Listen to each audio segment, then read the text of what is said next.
இந்த வாரம் சண்டே வந்து மீன் தான் எடுத்திருந்தோம். மீன் எடுத்து ரொம்ப நாள் ஆன மாரி இருந்துச்சு. எனக்கும் மீன் சாப்பிட்டா அந்த வாரம் ஃபுல்லா நான்வெஜ் சாப்பிடாம ஃபீலாவே இருக்கா. அதனால எடுக்கிறதே இல்ல. ரொம்ப நாள் ஆச்சு அப்படின்னு ஹஸ்பண்ட் சொல்லிக்கிட்டே இருந்தாங்க. ஒரே சிக்கன், மட்டனா சாப்பிடாம மீன் எடுத்து சாப்பிடு அப்படின்னு சொன்னாங்கன்ட்டு இந்த வாரம் மீன் தான் வாங்கியிருந்தோம். எனக்கு பெருசா மீன்லலாம் வெரைட்டிலாம் தெரியாது. ஒண்ணு நகர மீன் வாங்குவேன், இல்லாட்டி வந்து சீலா மீன் வாங்கிருவேன், இல்லாட்டி வஞ்சர மீன் வாங்குறது. அம்மா வீட்லலாம் கட்லா மீன் வாங்குவாங்க. அது நல்லாவே இருக்கும்.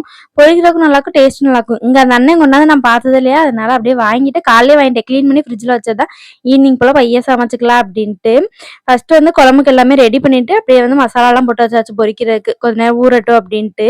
இந்த மீன் குழம்புல மட்டும் எவ்வளோ மிளகாத்தூள் போட்டாலும் உரைக்காத மாதிரியே தான் எனக்கு ஃபீலா இருக்கும். மத்த குழம்புலாம் லைட்டா கூட்டிட்டா கூட பயங்கர காரமா இருக்கும்.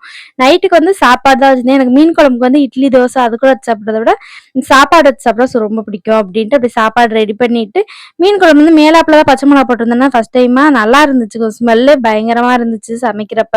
அப்படியே சைடுல மீன்லாம் பொரிச்சு விட்டுட்டு பாப்பாங்களுக்கு ஃபர்ஸ்ட் ஊட்டிடலாம் அப்படின்னு அதை வச்சு கொடுத்தேன். Okay, bye. மறக்காம சேனல் சப்ஸ்கிரைப் பண்ணிக்கோங்க.